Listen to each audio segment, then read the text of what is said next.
રાજકોટના ધોરાજી તાલુકામાં ટેકાના ભાવે ઘઉંની ખરીદી માટે આવેલા ખેડૂતોને ભારે હાલાકીનો સામનો કરવો પડ્યો। તોરણિયા પાટિયા નજીક આવેલા સરકારી ખરીદી કેન્દ્ર પર ઘઉં વેચવા માટે વિવિધ ગામોમાંથી ખેડૂતો ટ્રેક્ટરમાં પાક ભરીને પહોંચ્યા હતા, પરંતુ ખરીદી પ્રક્રિયા માટે જરૂરી તોલ મજૂરો હાજર જ ન હતા, જેને કારણે ખેડૂતોને 2 દિવસ સુધી લાંબી રાહ જોવી પડી।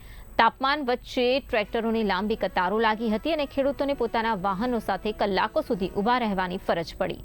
ખેડૂતોનો આક્ષેપ છે કે જવાબદાર તંત્રને જાણ કરવા છતાં સમયસર કોઈ વ્યવસ્થા કરવામાં આવી નહોતી અને તેને કારણે ખેતીના કામકાજ છોડીને આવેલા ખેડૂતોમાં ભારે રોષ જોવા મળ્યો હતો। હવે તકલીફમાં વાત કરવામાં તમે આવી તકલીફ તો ક્યારેય પડી નથી, એવી તકલીફ પડે અત્યારે। મારા પેટ્રોલની લાઈનમાં ઉભા રહીએ, આ જણસીની લાઈનમાં ઉભું રહેવું, અહીંયા કાંટાવાળા કોઈ નથી।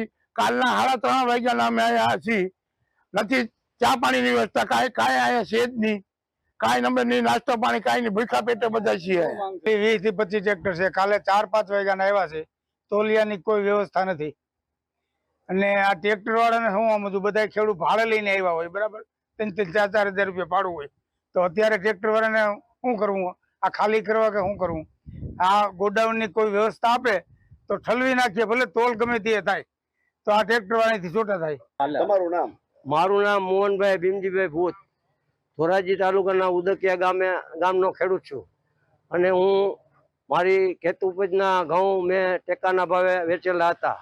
એમાં મારો વારો આવેલો, વારો આવતા મને મેસેજ મોડો મળેલ અને સવારે 8 વાગે ત્રણથી ઘઉં લઈને આવવાનું હતું, એટલે આવીને આવી ગયા તો મને આજ ગુરુવારે તમારો ઘઉં લઈને આવવાનું કીધું હતું। અમે આજના ટ્રેક્ટર ભરીને એમને રાતના હેરાન થઈને અહીંયા આવ્યા છીએ અને અટાણે અમારે હવા વાગે